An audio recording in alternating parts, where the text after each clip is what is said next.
Sa nakaraang kwento ng aking biyahe, ibinahagi ko sa inyo kung anong meron dito sa loob ng pook ni Maria Makiling, na isang makasaysayang na lugar na naging tagumpase ng mga gerilyang Pilipino na lumalaban sa mga Hapones noong panahong World War II.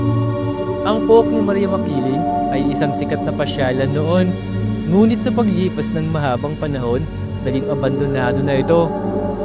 Sa bidyong ito yung pagpapatuloy ng pag-explore namin dito sa pook ni Maria Makiling. Dahil dito mismo sa tapat ni pook ni Maria Makiling, meron pala ditong isang abandonadong resort na isa ding sikat na tourist destination ng mga turista nung panahong nag-ooperate pa ito.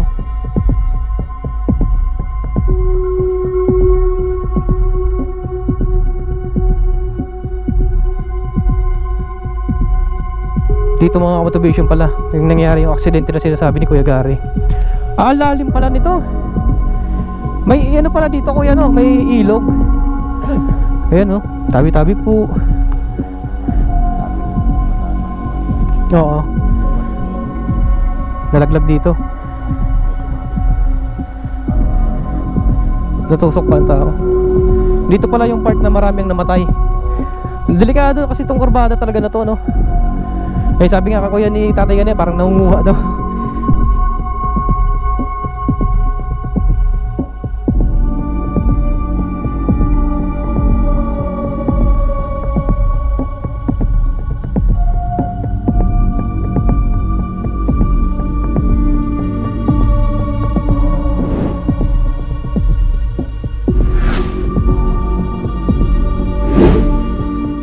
Yung kwento nung yung mga tanda mo yung tumalon na sasakyan diyan. Oo, galing naman yun, galing baba. Oo. Pauwi na sana dito sa opisina. Papunta na kasi empleyado yung mga patas na dali. Diyan, tumalon mismo. Yung isa natuog pa ng kawayan. Oo. Delikado po talagang daan kanina, no? Pagliko natin doon. Oo, sigsagan eh. Yung tumbok ng akasya na yun. Yung mismo likuan na yan. Oo. Marami namatay doon. Ano yun? 5. 3 lang nakaligtas. Ano po sinakyan nila? Jeep. Nga, Bakit nahulog yun? Nawalan din ng preno. At saka siguro talagang nagkukuha to. Hindi na to yun. Iba talaga yung kalsada kasi yung liko niya kanina. Sarap naman namin na, nandito may mga artista pang nagsipaligo. Mayroon naman, isa naman, Ampra. Bumalik ka din dyan. Mabuti ka man, walang namatay. Hindi nakaahon. Galing sa baba, punta rin dito, magsisipaligo. Sabi ko, swerte nyo, bumangga doon sa akasya, hindi tumuloy. Takbo yung service ng West Scout. Kuha yung mga takbo sa hospital. Yung gumuhong swimming pool dito, yung pangatlong swimming pool, ano naman ang kwento may namatay pa daw, may naliligo? Ay, walang naliligo doon. Walang naliligo? Oo, yung lang, wala yun. Puro nandito sa taas, biglang sa taas. bumagsak. Alin po, ito? Hindi yan. Pangatlo. Marami pala swimming pool dito. Bumagsak yan doon. Buti walang naliligo. Mabuti ka mo, wala. Kung hindi meron, sa lakas nung agos nung bigay ng tubig nun, tatangayin sila nun. Wala, puro nandito kasi pinakamalalim yan eh. Halos nasa yun, 12 feet. Lalim. Malalim yun. Ilog yung pinapatakan niya. Oo, yun ang pinakamalalim. Yung swimming pool na yan. Mula noon, hindi na yan ginamit. Ito na lang dalawang gumagamit. Kaya yan, 8 feet, ayun. 1, 2, yun, 8 feet yung diba? Okay mga motivation, bali ito na yung pinaka part 2 ng pag-explore natin dito sa Makiling. Bali dito pa rin sa may Pook Makiling, yung nakaraan ng video natin, yung pinasok natin yung abandoned resort sa taas. So ngayon, meron pang tinuro dito si Kuya Gary at si Tatay na may abandoned resort pa dito. So tingnan natin, i-explore din natin itong pangalawang resort dito. Ito. Ang pinakapangalan dito Kuya, wala talaga, Boy Scout lang talaga. Sige. Sige po. Iikot lang namin ni Kuya Gary. Yan. Dito kami dapat ito, wala na. Wala na. Dito tayo. Ayan. I-explore lang namin kasi medyo maano rin pala ang kwento nito. Yung resort na to. Bago na abandon, marami ding nangyari dito. na kakaiba. Kaya ngayon, subukan natin yan, ikutin. Dito lang to sa may tapat ng bahay ni... Ano pong pangalan nun? Si tatay, ano po yun? Tatay, nalimutan ko rin. Mamaya, tanungin natin. Nalimutan ko rin ng bahay, ay pangalan ni tatay. Ah, may aso. Ah, ganun. Ay, yun po pala, may pangalan dun, Siguro silipin natin mamaya, para may pangalan siya sa harap eh. Ito po talaga yung sikat na resort din dati dito, no? Oo. Grabe, na-abandon na rin siya, no? Ito, mga observation, Sikat din na resort pala to dati dito sa Makiling. So ngayon, abandoned na din siya. Yung sinasabi niyo po dati na mayroong gumuho ditong swimming pool, no? Ay, di natin, pero kaya ko pagka madodron mo, kaya siguro. Ay, siguro mamaya pag tila, palusutin natin dito. Doon. Ito yung mababaw, Oo. ito yung mga pangbata, tapos adult, tapos mayroon pang pinakamas malalim doon. Sa baba. Oo. Pali ang Boy Scout Resort lang pala, wala specific na pangalan. May nakita nga po ako doon marker ng Boy Scout doon sa banda. Doon. Oo. Sa labas makikita yung kung anong talagang pangalan niyan. Ayan. Yung sabi niyo po yung kalsada na yan, napakadelikado po niya, no? Yan, delikado. Sobrang delikado. Yung taas na dinaanan natin. Na yan. May nahulog ng mga sasakyan doon. Oo. Saan po tayo? Bababa? Dito? Sige, bababa pa tayo. Bababa pa tayo para mas maikot natin tong area. Mga panahong 90s, napakaraming nagiging tao rito. Mga 90s po yun, ganun. Oo, mga 90s yan. Napakaraming na dayo dito, no? Sobrang dami. Halos na pupuno yan. Oo. Yan. Sayang po, no? Kung ano pa sana to, no? Ma-restore ba? Malabo na, no? Parang marami ng pera din. Marami nang uubusing pera talaga. Pero kung i-restore to, dadayuhin at dadayuhin pa rin to kasi malaki yung maganda yung history nito eh. Ito po yung area na to, ano po to dati? Parang pahinga, kainan, parang Cottage to. cottage, ganun. Isang haba yan. Haba, no? Ito. Puno ng cottage yan dati. Dito sa paligid na to. May daan pa kaya dyan? Meron. Dito makikita natin yung malaking swimming pool. Nandito po sa may unahan. Ito, may cottage na naman dito. Bubugahan mo lang, gawa ng araw. Baka mga tiyempohan. Yan. Ito, may bagong ano na naman dito. Ito, nakalagay dito, Family Pavilion. May pangalan pa. Ay, nakalagay dito sa taas. Ito yung pangalawa. May swimming pool pa po dyan. Ay, ang lalim, ano? Pangalawa swimming pool na yun. Ayun. Lalim pala. Dito sa may part na.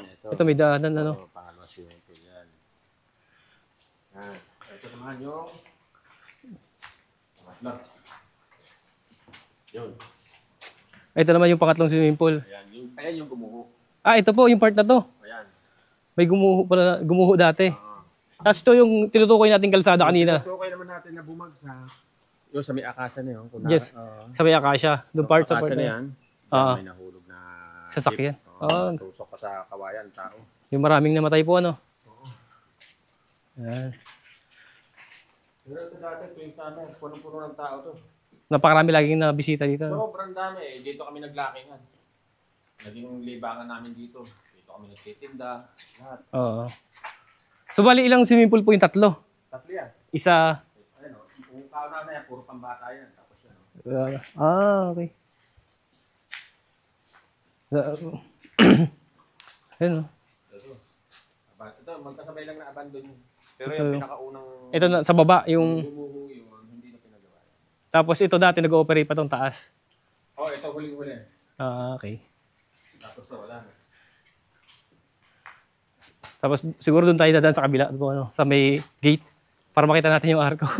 Yung ano, yung marker ng Boy Scout.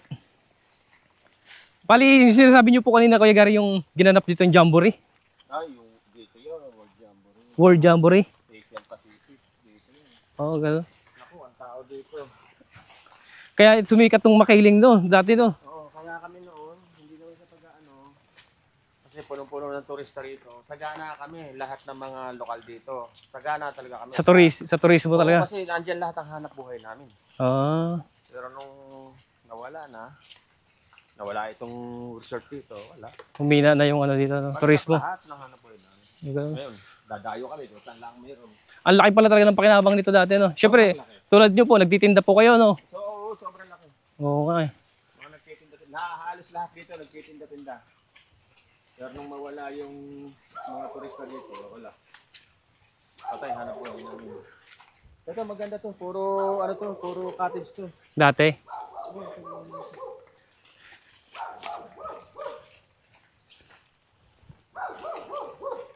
May aso. Kanino? Aso kaya di tataya? Tagabantay na aso, ano? Ah, ito pala. Yung sinasabi. May logo dito ng sa ano, no? Sa Boy Scout po, no? Ayan, no? May marker dito mga motivation ng Boy Scout. Try natin kung makakalapit tayo. Argo! Yan. Kaya pala tinawag siya na Boy Scout Resort or ito lang specific na ano, pangalan. Ito, tingnan natin kung ano nakasulat. Ali. Ah, nakalagay lang po, laging handa. Laging handa, nakalagay. Ito, yung pinaka-marker ng Boy Scout. Sa kabila, hindi natin masilip, madyo muna. Yan, dito na tayo. Tapos, ito na yung pinaka-entrance dito. Ito. Yan, may aso nga lang, yung alaga ni tatay, nagbabantay dito sa gate. Yan, thank you. Come again. Tingnan natin kung may pangalan siya. Yan. Ah, ito mga motivation, no? Boy Scout of the Philippines. Makikita mo dito sa entrada, may nakalagay na Boy Scouts of the Philippines. Yan. Yung pinapangalan ng resort. So, sabi nga kanina ni Kuya Gary, ito yung kalsada na to. Napakarami dito mga vendor dati. Ayan. Dito, titinda dito. Opo. Ito. Ayan. Mga bahay dati dito. Tapos ito yung kalsada na doon dito. Punong-puno to ng mga nagtitinda. Itong part na to. Tapos ang gaganda na ng bahay dito sa part na to. So yun, mula nung na-abandon na siya, wala na. Nag-aalisa na yung mga tao. Tapos dito, yung mga vendor, wala na. Tapos, sabi nga niya kanina, ang laki ng pakinabang dati ng turismo dito kasi doon sila bumubuhay. Nabubuhay ba? Kasi napakaraming turista dumadayo dito. Lalo dito sa resort na to. Dami dito. Yan. Sayang nga lang, siyempre wala na, abandon na siya. Yung sinasabi niyo po, kaya titinda po kayo dati dito? Ngayon, linggo ngayon. Yes, Wala na kayo mapartingin dyan. Dati. Puno ito, no? Yung...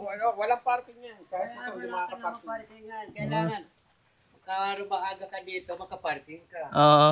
Lalo araw ng Biyernes. Dami pala dito. Linggo, hanggang doon. Ang mga abandonadong Boy Scout of the Philippines Resort ay tumutukoy sa mga abandonadong estruktura na matatagpuan sa loob o katabi ng malawak na Mount Makiling National Scout Reservation sa Los Baños, Laguna. Ang partikular na dahilan ng pag-abandona sa mga estruktura ng resort malapit sa kampo ng Boy Scout of the Philippines ay hindi tahasang nakasaad sa mga resulta ng paghahanap, ngunit kaugnay na impormasyon ay nagmungkahi ng mga potensyal na dahilan.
Okay mga motivation, bali pauwi na kami. Bali ito nga yung part 2 ng video natin. May pupuntahan pa kami Kuya Gary. May tuturo niya sa akin kung saan daw yung nangyari yung aksidente na nakaraan. Tay, salamat! Salamat po! Ayan. Ito nga yung mga motivation, yung napanood niyo sa part 1 natin, yung pagpasok natin dito sa Pook ni Maria Makiling. So ngayon, ito naman yung pinakita ko sa inyo, yung abandoned na resort din dito na sabi ni Kuya Gary nga na malalim din na naging kwento kasi marami din pala na aksidente dyan sa part na yan. Tapos dito sa unahan, nandito siya, ito si Kuya Gary. Nag-aantay siya, ituturo niya sa akin kung saan nangyari yung maraming aksidenteng nangyari dito. Ito. Dito po Kuya Gary. Ito. Ito pala yun. Ang nangyari po dati ay galing dito, bumulusok siya dito. Diretso dito. Dito mga motivation pala yung nangyari yung aksidente na sinasabi ni Kuya Gary. Lalim pala nito. May ano pala dito Kuya, no? May ilog. Ayan, no? Tabi-tabi po. Yung dati dito, may mataas na kawagan. Oo. Tumalon niya yung Nalaglag dito. nalaglag. May sumabit pa na tao dyan sa kawagan. Natusok pa ang tao. Oo, ng mga panahon. Dito pala yung part na maraming namatay. Oo. Delikado kasi itong kurbada talaga na to, no? Sabi nga Kuya ni tatay ganyan, parang nangunguha daw. Tapos diretso tayo sa ano? Ito naman, itong area na yan. Yan. Makikita mo. Yan yung campsite talaga. Ay, camping site to. Woodbuds kung tawagin. Woodbuds. Ang ganda ng mga puno talaga, oh. So, saan po tayo diretso? Sa campsite. Okay. So, mga motivation, ituturo sa akin ni Kuya Gary yung campsite dito kasi magka-camping kami doon siguro sa susunod na buwan. Maganda daw doon kasi wala masyadong napunta or hindi siya crowded. Ito, ganda ng mga puno dito. Ito yung kurbada na yun, yung tinuturo kanina sa akin ni Kuya Gary na maraming ang na-aksidente.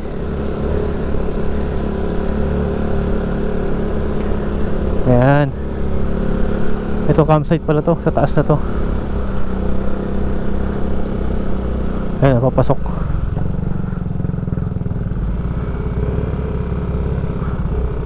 Ayan. Papasok po tayo. Sige. Papasok pala kami. Ito.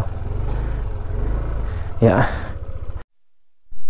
Ito mga motivation, papasukin daw namin. Tingnan natin kung ano meron dito kasi sabi niya campsite daw dito. Nung araw campsite po ito. Abandon na din. May nakalagay po doon pangalan, no? Steve, no? Okay. Pero wala naman namamahala din dito po. Meron pa rin naman. Kung pagpupunta ako meron pa rin. Lalapit ka lang dito sa opisina ng Motor. Tapos meron doon, no? Bungalow. Ganda ng mga ano, no? Design. Nung araw ito.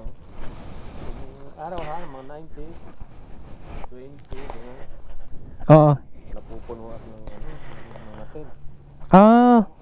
Dinadayo talaga tong camping site na to. Ganda sa loob, oh. Hindi natin masilip, eh.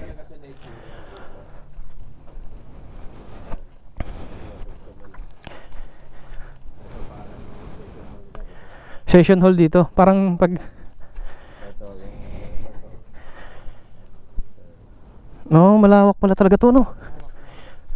Ganda, no? Ganda nito, oh. Yung bungalow. Wala na rin, abandoned na rin, oh. Sayang. Napabayaan na, ano?